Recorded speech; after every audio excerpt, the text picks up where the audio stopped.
نحمد الله العظيم نصلي ونسلم على الرسول الكريم أما بعد فقد قال الله سبحانه وتعالى في كلامه القديم والفرقان الحميد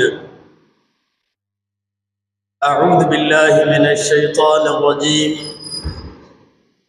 بسم الله الرحمن الرحيم إن عدة الشهور عند الله 12 شهرا في كتاب الله يوم خلق السماوات والأرض صدق الله العظيم.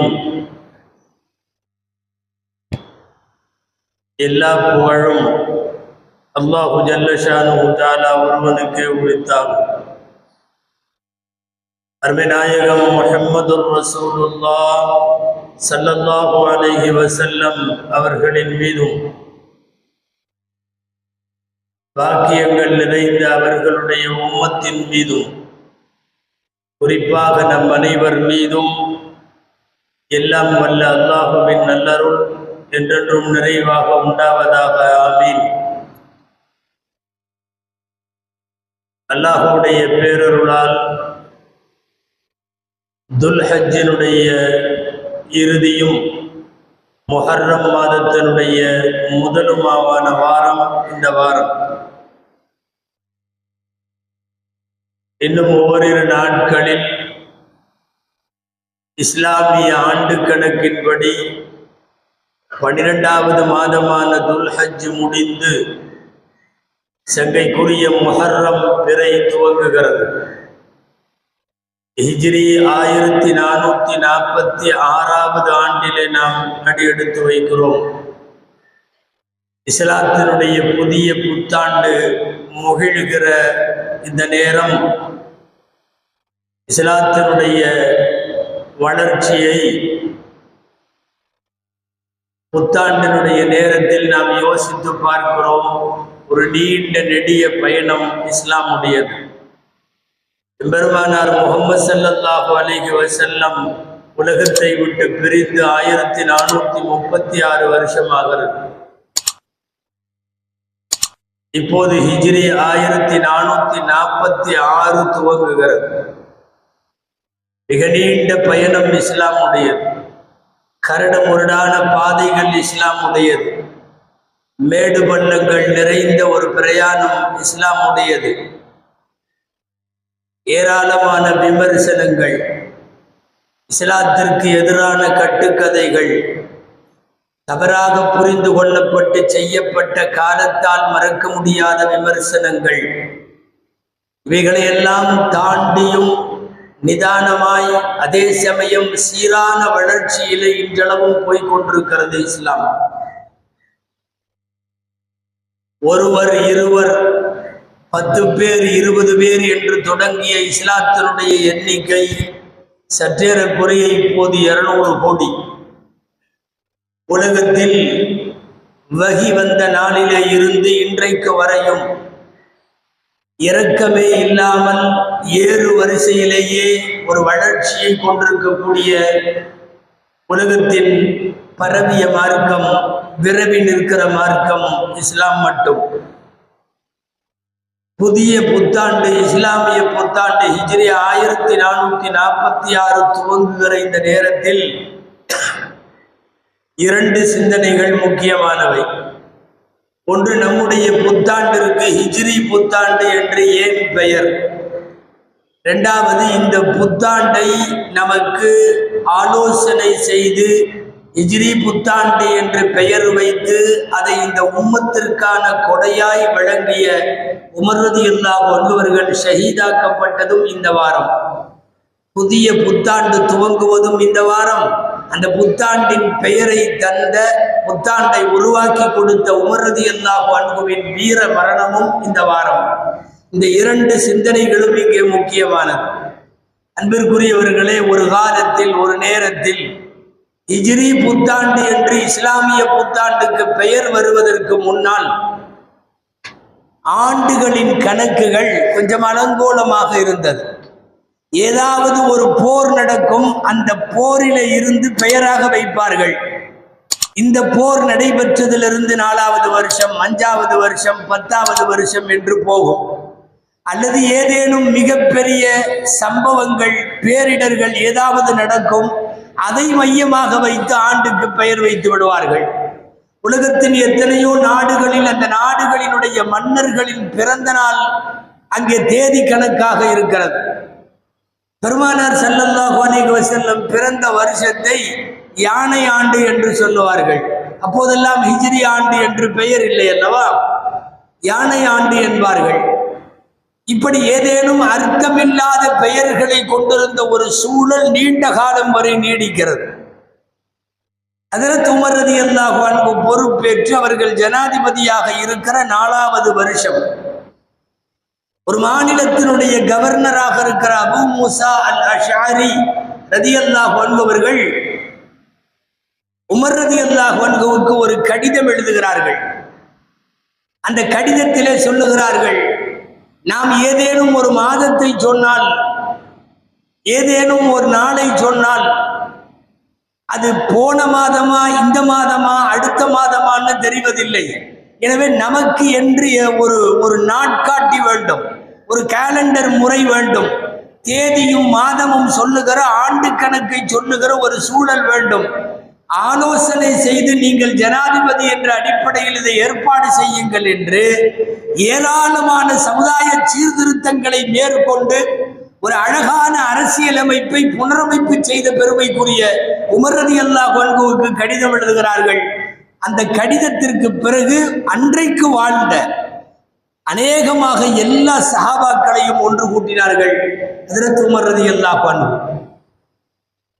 குர்ஆனிலும் ஹதீஸிலும் தெளிவாக இல்லை என்றாலும் சஹாபாக்கள் எல்லாம் சேர்ந்து எடுக்கிற முடிவு மார்க்கத்தின் முடிவாக கொள்ளப்படும் என்பதற்கு இந்த ஹிஜ்ரி புத்தாண்டு கணக்கு நமக்கு ஒரு ஆதாரம். இன்றைக்கு வரையும் இஸ்லாமிய உலகம் இந்த ஹிஜ்ரியை ஏற்றுக்கொள்ளுகிறது. இது குர்ஆனில் வந்ததல்ல, ஹதீஸில் வந்ததல்ல, கால தேவை கருதி எல்லா சஹாபாக்களும் கூடி எடுத்து இந்த உம்மத்திற்கு தந்த கொடை. அப்போது ஆலோசனையிலே 4 விஷயங்கள் பரிசீலனை செய்யப்பட்டது. அந்த ஆலோசனை கூடத்தின் தலைவர் உமர் ரலியல்லாஹு அன்ஹு அவர்கள் பெருமானார் ஸல்லல்லாஹு அலைஹி வஸல்லம் பிறந்த ஆண்டிலே இருந்து நமக்கு இஸ்லாமிய ஆண்டு 1, 2 என்று கணக்கிட்டு கொண்டே வரலாம் என்பது ஒரு கருத்து. பெருமானார் ஸல்லல்லாஹு அலைஹி வஸல்லத்திற்கு நபிப்பட்டம் வழங்கப்பட்ட ஆண்டிலே இருந்து, நுபுவத்திலே இருந்து 1, நபிப்பட்டம் 2, அந்த மாதிரி கணக்கு வைத்துக் கொள்ளலாம் என்பது 2வது கருத்து. இல்லை இல்லை, இஸ்லாமிய வளர்ச்சி என்பது மக்காவிலே இருந்து மதீனாவிற்கு புலம்பெயர்ந்து ஹிஜ்ரத்து போன போதுதான் உருவாகியது. எனவே நம்முடைய புத்தாண்டு கணக்கை ஹிஜ்ரத்திலிருந்து துவங்க வேண்டும். ஹிஜ்ரி 1, ஹிஜ்ரி 2 என்று சொல்லலாம் என்று ஒரு 3வது கருத்தும் முன்வைக்கப்பட்டது. 4வது, இல்லை, எபெருமானார் ஸல்லல்லாஹு அலைஹி வஸல்லம் இந்த மண்ணிலிருந்து மறைந்த அவர்களின் வஃபாத்தான ஆண்டிலே இருந்து கணக்கு வைப்போம். பெருமானார் இறந்ததில் இருந்து 1வது வருஷம், 2வது வருஷம், 1400 இத்தனாவது வருஷம் என்று போகட்டும் என்று 4 விதமான கருத்துக்கள் ஆலோசனைக்கு எடுத்துக் கொள்ளப்படுகிறது. ஒரு நீண்ட ஆலோசனை, கருத்து பரிமாற்றம், பரிசீலனை, எல்லாத்துக்கும் பின்னாடி முக்கியமானவர்களின் ஆலோசனைகள் எல்லாம் முன்வைக்கப்பட்டது. அதில் மிக முக்கியமாக ஹஜ்ரத் உஸ்மான் ரலியல்லாஹு அன்ஹு அவர்களும், அறிவின் தலைவாயில் அலி ரலியல்லாஹு தஆலா அன்ஹு அவர்களும், இன்னும் பெருங்கொண்ட சஹாபாக்கள் நிறைய பேர் சொன்னது ஹிஜ்ரத்தை நம்முடைய ஆண்டு கணக்காக வைக்கலாம். ஹிஜ்ரத்திற்கு பிறகுதான் இஸ்லாம் வளர்ந்தது. ஹிஜ்ரத்திற்கு பிறகுதான் உலகளாவிய அளவில் பல்வேறு நாடுகளில் 4 பக்கமும் 8 திக்கிலும் இந்த இஸ்லாம் போய் சேர்ந்தது. எனவே வளர்ச்சிக்கு ஒரு குறியீடு சொல்ல வேண்டும் என்றால் அது பெருமானார் பிறந்ததை சொல்ல முடியாது, இறந்ததை சொல்ல முடியாது, அவர்கள் ஹிஜ்ரத்திற்கு போனதைத்தான் சொல்ல வேண்டும். எனவே ஹிஜ்ரத் என்று பெயர் வைப்போம், நம்முடைய புத்தாண்டிற்கு ஹிஜ்ரி என்று பெயர் வைப்போம் என்று சொன்ன கருத்து அநேகமாக பெரும்பாலானவர்களால் ஒப்புக்கொள்ளப்பட்டு அன்றைக்கு அது சட்ட முன்வடிவு செய்யப்பட்டு மசோதா தாக்கல் செய்யப்பட்டு உமர் ரலியல்லாஹு அன்ஹுவின் மூலமாக இஸ்லாத்திற்கு பெயர் வைக்கப்பட்டது. ஹிஜ்ரியில இருந்து தொடங்குகிறது நம்முடைய கணக்கு. அதற்கு 13 வருஷத்திற்கு முன்னாலேயே நபி பட்டம் வந்திருந்தாலும் இஸ்லாமிய ஆண்டு கணக்கு என்பது மக்காவில இருந்து முஸ்லிம்கள் புலம்பெயர்ந்து மதீனாவிற்கு போன நாளில இருந்து தொடங்குகிறது. ஹிஜ்ரத் நடந்து இப்போது 1445 வருஷம் இந்த வாரத்தோடு நிறைவு பெற்று 1446க்குள்ளே நாம் போகிறோம். ஹிஜ்ரி புத்தாண்டு என்று பெயர் வைத்ததற்கு காரணம் ஹிஜ்ரத்தின் மூலம்தான் மதீனா என்கிற ஒரு தனி இஸ்லாமிய சாம்ராஜ்யம் சாத்தியமானது. ஹிஜ்ரத்தின் மூலம்தான் தனி ஒரு பள்ளிவாசல் மதீனாவிலே நிர்மாணிக்க முடிந்தது. சுஃபா என்ற ஒரு மதரசா நிர்மாணிக்க முடிந்தது. அகில உலக அளவில் இஸ்லாமிய அழைப்பு கொடுக்க முடிந்தது. எல்லா அரசர்களுக்கும் இஸ்லாத்திற்கு வருமாறு பெருமானார் ஸல்லல்லாஹு அலைஹி வஸல்லம் அவர்கள் கடிதம் எழுதி இஸ்லாத்திற்கு அழைக்கும் சூழல் ஹிஜ்ரத்திற்கு பிறகு உருவானது. ஹிஜ்ரத்திற்கு பிறகுதான் போர்கள் நடந்தது, வெற்றிகள் நடந்தது, இஸ்லாத்தினுடைய பரப்பளவு உலகத்தில் விரிவாக்கப்பட்டது. இது எல்லாமே வளர்ச்சியின் குறியீடுகள். இந்த அத்தனை வளர்ச்சிக்கும் சேர்ந்து ஒற்றை வார்த்தையில் பெயர் சொன்னால் ஹிஜ்ரா என்றதற்கு பெயர். அதனால் தான் இஸ்லாமிய ஆண்டு ஹிஜ்ரி ஆண்டு என்று சொல்லுகிறோம். எத்தனையோ உலகத்தில் யானை ஆண்டு, பூனை ஆண்டு என்றெல்லாம் பெயர் வைக்கிற ஒரு சூழலுக்கு இடையில் மிக அற்புதமாக அர்த்த கன பரிணாமம் நிறைந்த கருத்து செறிவுள்ள ஹிஜ்ரி என்கிற பெயர் இஸ்லாமியர்களின் புத்தாண்டுக்கு பெயர். ஊர் விட்டு ஊர் போகலாம் என்று முடிவெடுத்த போது பெட்டி படுக்கையோடு குடும்பத்தோடு குழந்தைகளோடு முதலாக அந்த ஊரை விட்டு வெளியே போன சஹாபிக்கு பெயர் அபூ சலமா ரலியல்லாஹு அன்ஹு. ஒரு சில அறிவிப்புகளில் வருகிறது, ஹிஜ்ரத்தில் முதலாய் அல்லாஹுவின் உத்தரவை ஏற்று நாடு துறந்து போன காரணத்தால் நாளை மறுமையில் வலது கையில் பட்டோலை வழங்கப்படக்கூடிய முதல் சஹாபி அபூ சலமா ரலியல்லாஹு அன்ஹு. கடைசியாக ஹிஜ்ரத்துக்கு வந்தவர்கள் பெருமானார் ஸல்லல்லாஹு அலைஹி வஸல்லமுடைய சிறிய தந்தை அப்பாஸ் ரலியல்லாஹு அன்ஹு. அபூ சலமா ரலியல்லாஹு அன்ஹுவுக்கும் அப்பாஸ் ரலியல்லாஹு அன்ஹுவுக்கும் இடையில் ஏராளமான குடும்பம், பெரியவர்கள், பெண்கள், குழந்தைகள் எல்லாம் ஒரு ஊரை விட்டு ஊர், ஒரு இடத்தை விட்டு இடம் ஹிஜ்ரத் செய்து போன இந்த நிகழ்வு மதீனாவை நோக்கிய ஹிஜ்ரத் என்று நாம் வரலாறு சொல்லுகிறோம். அன்பிற்குரியவர்களே, கிளைமேட் நல்லா இல்லாம இன்னும் ஊருக்கு போறது உண்டு, தொழிலுக்காக இன்னொரு ஊருக்கு போறது உண்டு, மருத்துவம், கல்வி உள்ளிட்டவைகளுக்காக ஒரு ஊருக்கு போவது உண்டு. ஒண்ணுமே இல்லை, கலந்தது காபா. அதை விட்டு விட்டு போகவர்களுக்கு மனமில்லை.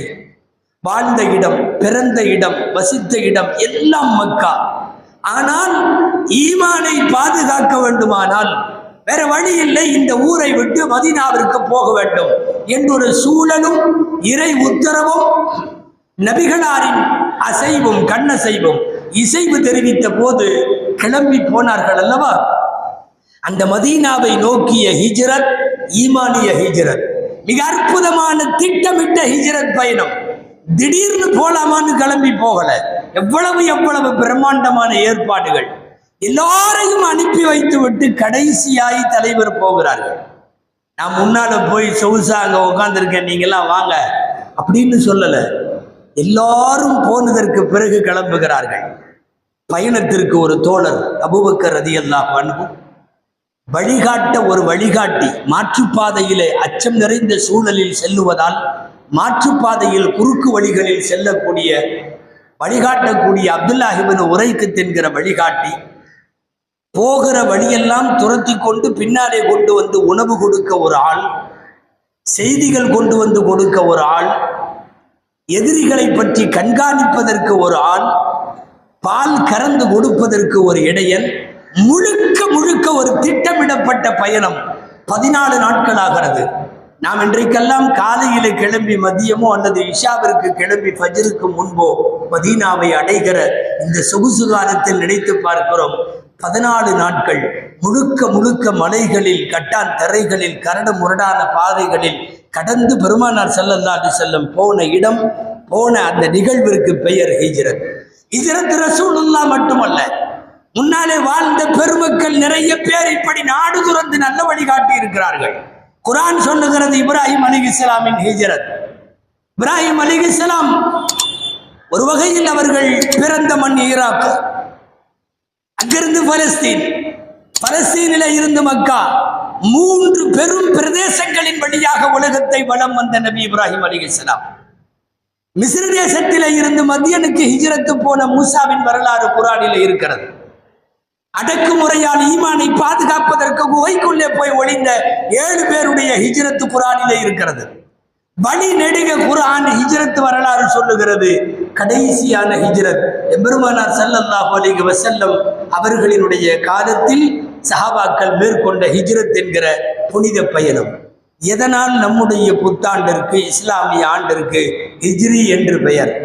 ஆண்டுதோறும் ஹிஜ்ரியையும் அது தாங்கி நிற்கிற அர்த்த புஷ்டியையும் இங்க விளக்கி சொல்ல வேண்டியது இருக்கிறது. காரணம், நாம் சார்ந்திருக்கிற மார்க்கத்தின் ஹிஜ்ரி என்கிற பெயர் எந்த குறியீட்டுக்காக வைக்கப்பட்டது? புலம்பெயர்ந்து போனவர்களுக்கு முஹாஜிர்கள் என்று பெயர், வாருங்கள் என்று அரவணைத்தவர்களுக்கு அன்சாரிகள் என்று பெயர்.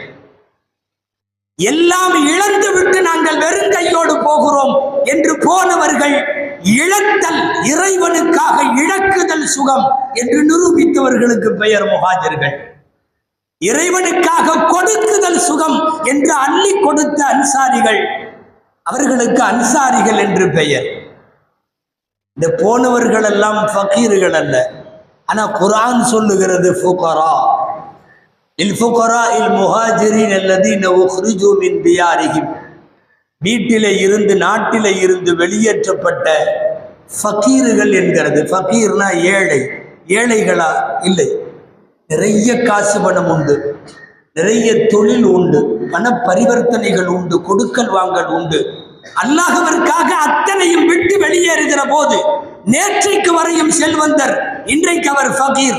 நேற்றைக்கு வரை அவர் கொடுக்கிற கரம் இன்றைக்கு ஜக்காத்து பெறுவதற்கு தகுதி என்கிற அளவுக்கு ஏழையாகி போகிறார்கள். யார் இந்த அர்ப்பணம் எல்லாம் செய்தவர்கள்? முஹாஜிர்கள். வயிறுகளிலே கற்கள் இருந்தது என்று படிக்கிறோம் அல்லவா வரலாற்றில். அதுவெல்லாம் வயிறார, வயிறு நிறைய உண்பதற்கு தேவையான சொத்து வைத்திருந்த முஹாஜிர்கள் வயிற்றிலே கல்லை கட்டுகிற அளவுக்கு ஏழையாகி போனார்களே. என்ன காரணம் தெரியுமா? மார்க்கத்திற்காக அர்ப்பணித்தவர்கள். அர்ப்பணிக்கிற உணர்வு உலகளாவிய இஸ்லாமிய உலகத்திற்கு வர வேண்டும் என்பதற்காகத்தான் ஹிஜ்ரி என்று பெயர். அந்த ஹிஜ்ரி என்கிற வார்த்தைக்குள் ஆயிரக்கணக்கான குடும்பங்கள் மார்க்கத்திற்காக புலம்பெயர்ந்த தியாக வரலாறு உள்ளுக்குள்ளே இருக்கிறது. அங்கே அன்சாரிகள் என்று பெயர். அல்லாஹுவின் வார்த்தையில் சொல்லுவதானால் வல்லதீன ஆவவ் வனஸரு, அரவணைத்தார்கள், உதவி செய்தார்கள், இருப்பதையெல்லாம் வந்தவர்களுக்கு வாரி கொடுக்கிற பெருந்தன மனப்பான்மை கொண்டவர்கள். காலம் உள்ளளவும் குர்ஆனிலே இந்த ஆயத்துகள் இருக்கிறது. இழந்த முஹாஜிர்களின் சரித்திரமும், அள்ளி அள்ளி வாரி வழங்கிய, ஏராளமாக தாராளமாக வழங்கிய அன்சாரிகளின் தயானமும் குர்ஆனுக்குள்ளே நிறைந்து கிடக்கிறது. இந்த உம்மத்திற்கு ஹிஜ்ரி என்கிற வார்த்தை ஒரு செய்தி சொல்லித் தருகிறது. கஷ்ட நேரங்களில் மார்க்கத்திற்கு உதவுபவர்கள் தான் உண்மை முஸ்லிம்கள். ஒரு இக்கட்டான நேரத்தில் இஸ்லாத்திற்காக வேண்டி எதை வேண்டுமானாலும் இழக்க எவன் முன் வருவானோ அவனுக்கு பெயர் தான் முஸ்லிம் என்கிற செய்தியை இஸ்லாமிய உலகத்திற்கு சொல்லுவதற்காக அந்த உமர் ரலியல்லாஹு அன்ஹுவுக்கு கோடான கோடி நன்றிகள் சொல்ல வேண்டும். வெறுமனே யாரோ ஒரு பிறந்த நாளையோ, ஒரு இறந்த நாளையோ, ஒரு திருமண நாளையோ, ஏதேனும் ஒரு விசேஷத்தையோ இதையெல்லாம் பெயராக வைக்காமல் ஒரு மாபெரும் தியாக சுவடுகள் நிறைந்த ஒரு சம்பவத்தை இஸ்லாமிய ஆண்டிற்கு பெயராக வைத்து கொடுத்தது உமர் ரலியல்லாஹு அன்ஹு. உமர் ரலியல்லாஹு அன்ஹு அவர்கள் உருவாக்கி கொடுத்த ஹிஜ்ரி புத்தாண்டும் இந்த வாரம் தொடங்குகிறது. ஹஜ்ரத் உமர் ரலியல்லாஹு அன்ஹு வஃபாத்தானது, ஷஹீதானதும் இந்த வாரத்தில். நீண்ட நெடிய ஆட்சி பயணம் உமர் ரலியல்லாஹு அன்ஹுடையது. ஏறத்தாழ 10.5 வருஷ காலங்கள் இஸ்லாமிய ஆட்சி இதுதான் என்ற உலகத்திற்கு அறைகூவல் சொன்ன அற்புதமான ஆட்சி. சாதாரண நபர் அல்ல அவர், ஒரு சமுதாயம் கூட அல்ல, அவர் ஒரு பல்லின சமூகத்தினுடைய கூட்டு கலவையான ஒரு அதிபர். அல்லாஹ் அக்பர். நீதியின் நெடும் பயணத்தினுடைய மைல்கல் உமர் ரலியல்லாஹு அன்ஹு. பூமியில ஒருவர் இஸ்லாத்திலே சேருகிறார், வானத்திலே உள்ள மலக்குகள் எல்லாம் மகிழ்ச்சி அடைகிறார்கள் என்று சொன்னார்கள் நாயகம். உமர் ஒருவரின் இஸ்லாத்திற்காக வேண்டி தம்மத்து பிகில் 40வது ஆள் பூர்த்தியாகிறது. உமரோடு 39 நபர்கள் இஸ்லாத்திலே சேர்ந்திருக்கிற நிலையில் உமர் ரலியல்லாஹு அன்ஹு இஸ்லாத்திலே சேர்கிறார்கள். அவரோடு இஸ்லாத்தின் எண்ணிக்கை, உலகத்திலேயே இஸ்லாத்தின் எண்ணிக்கை 40 பேர். 40வது ஆளாக உள்ளே நுழைந்தவர்கள். இவர்களுக்கு பிறகு எல்லாம் தலைகீழாக மாறியது. இதுக்கு முன்னால அடித்து விடுவார்கள் என்று பயந்து குடும்பம் குடும்பமாக பக்கத்தில் இருக்கிற அபிசீனியா என்கிற நாட்டிலே போய் வாழ்ந்த மக்கள் எல்லாம் உமர் இஸ்லாத்துல சேர்ந்துட்டாருன்னு சொன்ன உடனே அங்கிருந்து திரும்பி வந்து விட்டார்கள். ஏன்னா இனி யாரும் நம்மை ஒன்றும் செய்ய முடியாது. ஒரு மிகப்பெரிய ஒரு ராஜாபாகுவான தோற்றம் கொண்ட உமர் இஸ்லாத்திற்கு கிடைத்திருக்கிறார். எல்லாம் வந்து சேர்ந்து விட்டார்கள். ஹிஜ்ரத்திற்கு போகிறோம் என்று எல்லாரும் போனால் அடி விழும், உதை விழும், அடக்குமுறை நடக்கும், வழிகொள்ளை நடக்கும், காஃபிர்கள் தடுப்பார்கள், கட்டி வைத்து அடிப்பார்கள். உமர் சேர்ந்த பிறகு நிலைமை தலைகீழாக மாறியது. அவர்கள் மட்டும்தான் காபாவிலே போய் நின்று ஹிஜ்ரத்துக்கு போறேன் என்று சொல்லிவிட்டு ஹிஜ்ரத்துக்கு போனார்கள். நான் கத்தாபுடைய மகன் உமர் பேசுகிறேன், காபாவிலே சத்தம் போடுகிறார்கள், ஊருக்கே கேட்கிறது. கத்தாபுடைய மகன் உமர் பேசுகிறேன். எந்த தாயெல்லாம் தாம் புள்ள மௌத்தா போகணும்னு நினைக்கிறையோ என்னோட ஹிஜ்ரத்தை தடுத்து பார் என்று சொல்லிவிட்டு ஹிஜ்ரத்திற்கு போனார்கள். ஒரு துணிந்த இஸ்லாமிய ஹிஜ்ரத்து பயணம் உமர் ரலியல்லாஹு அன்ஹுடைய பயணம். ரொம்ப நன்றாக நாம் உன்னிப்பாக ஹதீஸுகளை கவனித்தால் உமர் ஏற்படுத்தி கொடுத்த எக்கச்சக்கமான இஸ்லாமிய சீர்திருத்தம் 10 வருஷத்தில் இன்றைக்கு இஸ்லாமிய உலகம் கை கொண்டிருக்கிற ஏராளமான செய்திகள் உமரால் உருவாக்கி தரப்பட்டவை. லவ்கான நபியன் பஅதி லகான உமர். எனக்கு பின்னால நபி இல்லை, நாயகம் ஸல்லல்லாஹு அலைஹி வஸல்லம் சொன்னார். அப்படி இருப்பதாக இருந்தால் உமர் நபி ஆயிருக்க வேண்டும். நபி இல்லை, எனவே முடிக்கப்பட்டது முஹம்மதுவோடு. இருப்பதாக இருந்தால் அது உமராக இருக்கும். சஹீஹுல் புகாரியிலே பாபு ஃபதுலுல் இல்ம் என்ற ஒரு பாடம், கல்வியின் சிறப்பு. இந்த பாடத்தில் ஒரு ஹதீஸ் பதிவாகிறது. ஹதீஸ் என்ன தெரியுமா? அதிகாலை ஃபஜ்ர் தொழுகைக்கு பிறகு நாயகம் ஸல்லல்லாஹு அலைஹி வஸல்லம் சொல்லுகிறார்கள், நான் கனவு ஒன்று கண்டேன். சஹாபாக்களிடம், என்ன கனவு? நான் பால் குடித்து விடுகிறேன், ஒரு குவளையில் பாலை குடித்து விட்டு மீத பாலை பக்கத்தில் இருந்த உமருக்கு நான் கொடுக்கிறேன். சஹாபாக்கள் கேட்டார்கள், கனுபவா அவ்வல் தகு யா ரசூலல்லாஹ், அல்லாஹ்வின் தூதரே இந்த கனவுக்கு என்ன விளக்கம்? நாயகம் சொன்னார்கள், கால அல் இல்ம், கல்வி என்ற அர்த்தம். என்னிடத்தில் இருக்கிற கல்வி ஞானமெல்லாம் நான் உட்கொண்டிருக்கிற இல்மு போக மீதமெல்லாம் ஹஜ்ரத் உமர் ரலியல்லாஹு அன்ஹு இடத்தில் இருக்கிறது என்று அதற்கு பொருள். சஹீஹுல் புகாரியில் எழுதுகிறார்கள் இமாம் முஹம்மது பின் இஸ்மாயில் அல் புகாரி ரஹிமஹுல்லாஹ் அவர்கள், பல்லாண்டு காலம், பல நூறாண்டு காலம் ஒரு ஆட்சி நிறைய புனரமைப்பு பணிகளை செய்தால் ஒரு நாட்டை எப்படி கட்டமைக்க முடியுமோ அது எல்லாவற்றையும் கட்டமைத்தவர்கள் உமர் ரலியல்லாஹு அன்ஹு. கேட்டுக்கொண்டே இருப்பார்கள் காலமெல்லாம். யா அல்லாஹ், 2 துவா. நான் உன் பாதையிலே ஷஹீதாக மரணிக்க வேண்டும். சும்மா பாயில படுத்தெல்லாம் ரூஹு போகக்கூடாது. உன் பாதையிலே நான் கொல்லப்பட்டு மரணிக்க வேண்டும். 2வது, உன்னுடைய ரசூலின் ஊராகிய மதீனாவிலே மரணிக்க வேண்டும். 2 துவாவையும் அல்லாஹ் கபூல் செய்தார். இந்த துவாவை அல்லாஹ் கபூல் செய்ததும் இந்த வாரம். அதனால இந்த வாரம் ஹிஜ்ரத்தையும் ஹிஜ்ரத்தை இந்த உம்மத்திற்கு வழங்கிய உமரையும் சேர்த்து நாம் நினைத்து பார்க்கிறோம். ஒரு ஃபஜ்ர் தொழுகை ஜனாதிபதிகள் தான் தொழ வைப்பார்கள் என்கிற நியதியில் இமாமாக தக்பீர் கட்டி தொழ வைக்கிறார்கள் உமர் ரலியல்லாஹு அன்ஹு. நீண்ட நாளாக கொலை செய்யும் திட்டம் வைத்திருந்த அபூ லுலு என்பவன் வாள் செய்து இந்த வாளை கூர்மைப்படுத்தி அதை நன்கு பக்குவப்படுத்தி அதற்கு பிறகு 40 நாட்களுக்கு மேல் அந்த வாளை விஷத்திலே ஊற வைத்து, ஏனால் விஷம் தோய்ந்த வாளிலே வெட்டுகிற போதுதான் உடனடியாய் உயிர் பிரியும். அதனால் விஷத்திலே ஊற வைத்து அந்த வாளை எடுத்து உரையிலே வைத்து கொண்டு நல்லவனை போல் முந்தன சப்பிலே வந்து இமாமுக்கு பின்னாலே தக்பீர் கட்டி தொழுகிறார். வெட்டலாமா வெட்டலாமா? காரணம் சஹாபாக்கள் நிறைந்திருக்கிற மஸ்ஜிது நபவி அது. தொட வைப்பது உமர் ரலியல்லாஹு அன்ஹு. இரண்டாவது ரக்காத்திலே வெட்டினால்தான் அவ்வளவு சீக்கிரமாக யாரும் தொழுகையை விடமாட்டார்கள். இப்போதுதான் துவங்கி இருக்கிறது தொழுகை, வெட்ட வேண்டாம். அவனே தனக்கு சமாதானப்படுத்தி கொண்டான். இரண்டாவது ரக்காத்து வந்தது. தக்பீரிலே நிற்கிற போது வேகமாக வாளை உரியவன் 6 இடங்களில் வெட்டுகிறான்.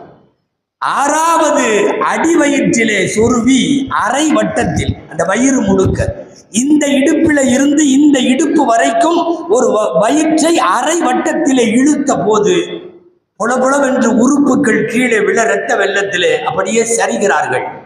தப்பிக்க முனைகிறான் சஃபில இருந்து. எல்லா சஹாபாக்களும் அப்படியே தொழுகையை விட்டு தடுத்த போது ஏறத்தாழ நிறைய பேரை வெட்டினான். 13 பேருக்கு வெட்டு காயப்பட்டது. உமர் ரலியல்லாஹு அன்ஹு இன்னும் உயிர் போகவில்லை. ஆனால் அதற்கு முன்னால் இந்த 13 பேரில் 6 சஹாபாக்கள் 13 பேருக்கு வெட்டு காயப்பட்டது. உமர் ரலியல்லாஹு அன்ஹு இன்னும் உயிர் போகவில்லை. ஆனால் அதற்கு முன்னால் இந்த 13 பேரில் 6 சஹாபாக்கள் ஷஹீதாகி விட்டார்கள். எஞ்சியவர்கள் எல்லாம் காயத்தோடு படுத்திருக்கிறார்கள். ஒரு சில வினாடிகள் தான் அவன் தப்பித்து விடுவான். ஹஜ்ரத் அப்துர் ரஹ்மான் இப்னு அவுஃப் ரலியல்லாஹு அன்ஹு, இஸ்லாமிய உலகின் வணிக வல்லல், கொடை வல்லல், ஒரு பெரிய துண்டை எடுத்தவன் தலையிலே போர்த்து விட்டார். தலையில துண்டை போர்த்தியவுடன் நிலை தடுமாறி கீழே விழுந்தவன் ஒரு நொடி கூட தாமதிக்கவில்லை. உமர் ரலியல்லாஹு அன்ஹுவை எந்த வாளிலே வெட்டினானோ அதே வாளில் தன்னைத்தானே வெட்டி கொண்டான். அதே வாளில் உமர் ரலியல்லாஹு அன்ஹுவுக்காக தயார் செய்யப்பட்ட வாள் சிக்கிக் கொண்டதற்கு பிறகு, அப்துர் ரஹ்மான் இப்னு அவுஃபினுடைய பிடிக்குள்ளே அவன் வந்ததற்கு பிறகு தன்னைத்தானே கொலை செய்து கொண்டவன் விழுந்தான். அதற்கு பிறகு ஒரு இரவு ஒரு பகல் வரைக்கும் குற்றுயிராக உமர் ரலியல்லாஹு அன்ஹுவுக்கு ரூஹ் இருந்தது. உமர் ரலியல்லாஹு அன்ஹு மகனை கூப்பிட்டு, அப்துல்லாஹ் இப்னு உமர் ரலியல்லாஹு அன்ஹுவை கூப்பிட்டு 2 செய்தி சொன்னார்கள். மகனிடம் ஒப்படைக்கிற தந்தையின் கடைசி நேர மரண வாக்கு மூலம் 86,000 திர்ஹம் கடன் வாங்கியிருக்கிறேன். என்னுடைய கடனை, என் நிலத்தையோ வீட்டையோ விற்று அந்த கடனை அடைத்து விட வேண்டும். நீங்கள் யோசிக்க வேண்டும். 10.5 ஆண்டு காலம் பல லட்சக்கணக்கான சதுரடி பளப்புள்ள இஸ்லாமிய உலகின் சாம்ராஜ்யத்தினுடைய சக்கரவர்த்தி வஃபாத்தாகிற போது கடனோடு மூத்தாகிறார். அடைக்க வேண்டும் என்று சொல்லிவிட்டார்கள். இரண்டாவது, ஏற்கனவே பெருமானாருக்கு பக்கத்திலே அடங்குவதற்கு, அது ஆயிஷா அம்மாவின் வீடு என்பதால் ஆயிஷா அம்மாவிடம் நான் ஜனாதிபதியாக இருந்த போது அனுமதி வாங்கிவிட்டேன். நான் வஃபாத்தான பிறகு அங்கே அபூபக்கர் ரலியல்லாஹு அன்ஹுவுக்கு அடுத்து அடங்குவதற்கு சம்மதம் செய்தார்கள். இருப்பினும் மகனே, எனக்கு ஒரு சந்தேகம். நான் ஜனாதிபதிங்கிறதுனால அவர்கள் மறுக்க முடியாமல் ஒப்புக்கொண்டிருக்கலாம். ஆனால் அவர் முழு மனப்பொருத்தம் இல்லாமல் அங்கே அடங்குவது எனக்கு விருப்பம் இல்லை. என் ரூஹு போனதற்கு பிறகு, நான் ஜனாதிபதி இல்லை என்று நான் சடலம் பிரேதமாக ஆனதற்கு பிறகு ஒரு தடவை நீ மீண்டும் ஆயிஷாவிடத்திலே கேள், அடக்கலாமா என்று கேள். முழு மனதோடு சம்மதித்தால் பெருமான் ஸல்லல்லாஹு அலைஹி வஸல்லம் அவர்களுக்கும் அபூபக்கர் ரலியல்லாஹு அன்ஹுவுக்கும் பக்கத்திலே அடக்கிவிடு என்கிற வசியத்தை செய்துவிட்டு வஃபாத்தாகிறார்கள் உமர் ரலியல்லாஹு தஆலா அன்ஹு அவர்கள். இந்த வாரம் அவர்கள் ஷஹீதான நாள். அவர்கள் இந்த வாரம் இஸ்லாமிய உலகத்திற்கு கொடையாக வழங்கிய ஹிஜ்ரி புத்தாண்டு துவங்குகிற நாள். இன்னும் 2 நாளில் நாம் ஹிஜ்ரி 1446 ஹிஜ்ரியை கொண்டாட இருக்கிறோம், துவங்க இருக்கின்றோம். எல்லாம் வல்ல அல்லாஹ்விடத்திலே பிரார்த்தனை செய்வோம். பூக்கிற புதிய புத்தாண்டு 1446 ஹிஜ்ரி இஸ்லாமிய உலகில் வாழும், உலகளாவிய இடங்களில் வாழும் எல்லா மூளை முடுக்குகளில் இருக்கும் முஸ்லிம்கள் அத்தனை பேருக்கும் அல்லாஹ் அமைதியும் வசந்தமும் மகிழ்வும் ஈமானிய உணர்வும் இஸ்லாமிய தியாக மனப்பான்மையும் உள்ள ஆண்டாக அல்லாஹு தஆலா ஆக்கி அருள் புரிவானாக. ஆமீன். வ ஆகிரு தஅவானா அனில் ஹம்துலில்லாஹி ரப்பில்